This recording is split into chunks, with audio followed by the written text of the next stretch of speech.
morning students, myself Savita Mehto. I am from the Graduate School College for Women's Jamshedpur.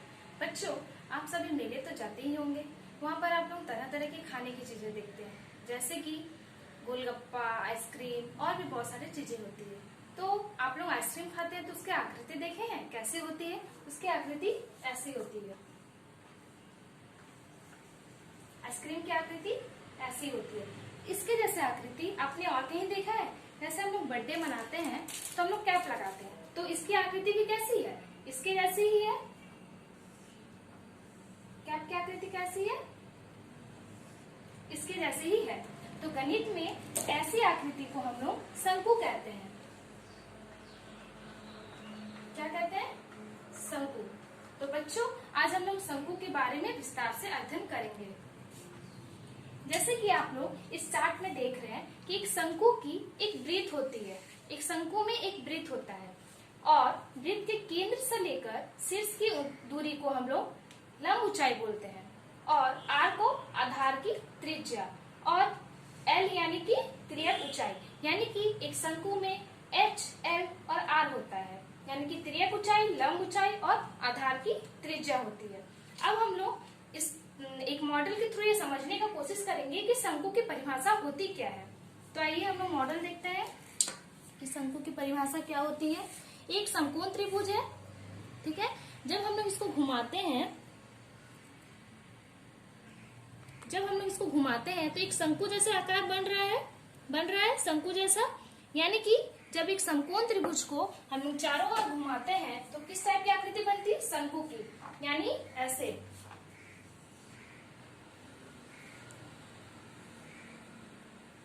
समकोण त्रिभुज की समकोण बनाने वाली भुजा को यदि चारों ओर घुमाया जाता है तो कैसी आकृति बनती है? शंकु की, ठीक है। तो हम लोग को शंकु की परिभाषा पता हो गई। अब हम लोग देखेंगे कि एल, एच और आर में संबंध क्या है। यानी कि जो शंकु है, ये शंकु है, तो ये तीनों में संबंध क्या है? एच, एल और आर में। यानी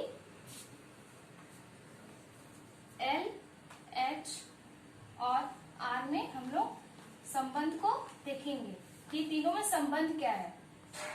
तो हम लोग इस चार्ट के थ्रू समझने का कोशिश करेंगे। एक क्या है? समकोण त्रिभुज है, ठीक है। और हम लोग पाइथागोरस प्रमेय जानते हैं कि कर्ण स्क्वायर बराबर लंब स्क्वायर जोड़ आधार का स्क्वायर होता है। तो कर्ण क्या है हम लोग का? यहाँ पर एल है तो एल का स्क्वायर हो गया। लंब क्या है? एच है, इसलिए एच का स्क्वायर हो गया। और आधार क्या है? आर है, इसलिए आर का स्क्वायर हो गया।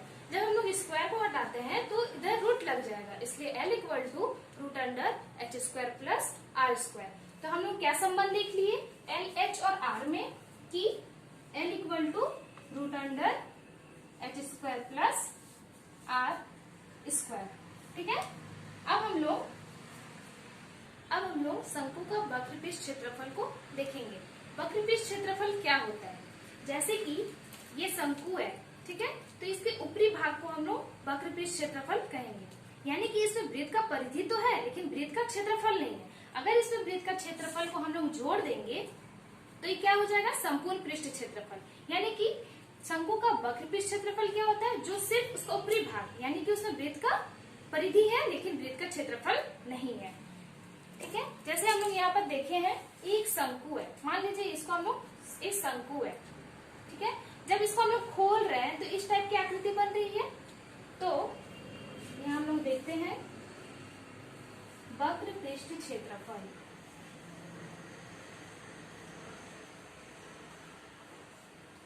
ये कोई शंकु है,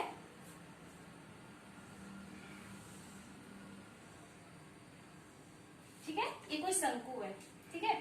जैसे ही हम इसको खोल देंगे तो इसकी आकृति कैसी हो जाएगी?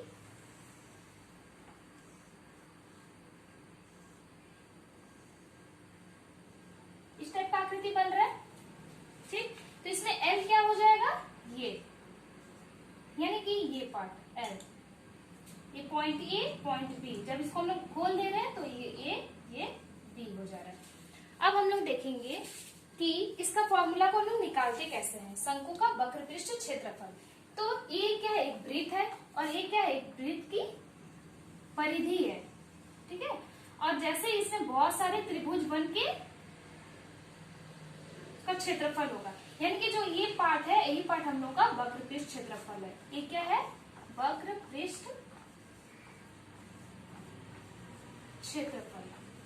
और इसमें बहुत सारे त्रिभुज मिलके एक शंकु बनाता है। ठीक है, तो इसमें हम लोग इसको नाम दे देंगे। मान लीजिए ये B1 है, ये B2 है और ये B3 है, जैसे कि हम लोग चार्ट में देख रहे हैं। यहाँ क्या है? बहुत सारे शंकु मिलके एक शंकु बनाएगा। तो इसको हम लोग क्या नाम दिए? B1, B2, B3, B4।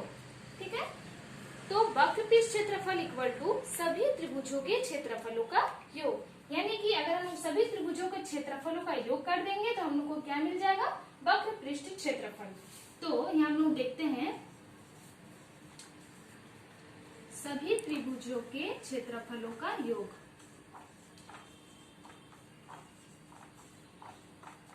और हम लोग को त्रिभुज का क्षेत्रफल पता है क्या होता है? 1/2 गुना आधार गुना ऊंचाई। तो हम लोग यहाँ डाल देंगे 1/2 गुना आधार क्या है हम लोग यहाँ? B1। तो हम लोग यहाँ क्या लिख देंगे? B1 इंटू ऊंचाई क्या है? L है, इसलिए L plus half into B2 into L plus dot dot dot dot dot, क्योंकि यहाँ पर बहुत सारे त्रिभुज है इसलिए डॉट डॉट डॉट होगा। अब हम लोग देख रहे हैं कि हाफ यहाँ भी है, यहाँ भी है और आगे भी होगा। तो हम लोग क्या करेंगे? कॉमन निकालेंगे हाफ को। L भी इसमें है, इधर भी है, वहां भी है, तो हम लोग L को कॉमन निकाल लेंगे। अब बचा क्या? B1, B2, B3 dot dot dot. ठीक है, बहुत सारे बच्चे B1, B2, B3। अब B1, B2, B3 क्या है? ये जो था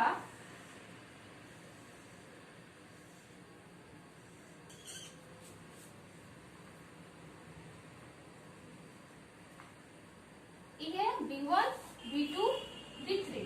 ठीक है, और B1, B2, B3 का है? वृत्त की परिधि में है। B1, B2, B3 का है? वृत्त की परिधि में है। और वृत्त की परिधि क्या होती है? हम लोग को पता है क्या होती है? 2πr। तो हम लोग यहाँ पर करेंगे half into L into B1, B2, B3 के जगह हम लोग क्या लिखेंगे? 2πr। तो यहाँ पर हम लोग लिख देंगे 2πr।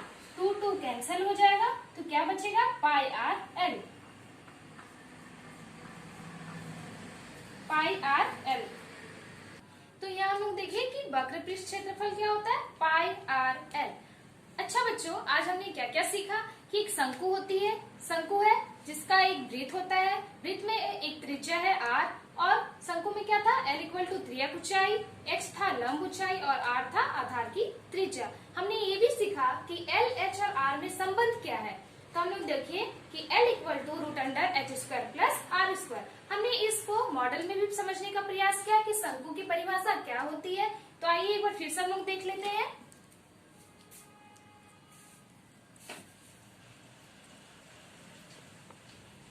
देख रहे हैं हम लोग कि एक समकोण त्रिभुज घूम रही है जिससे क्या बन रहा है? शंकु बन रहा है।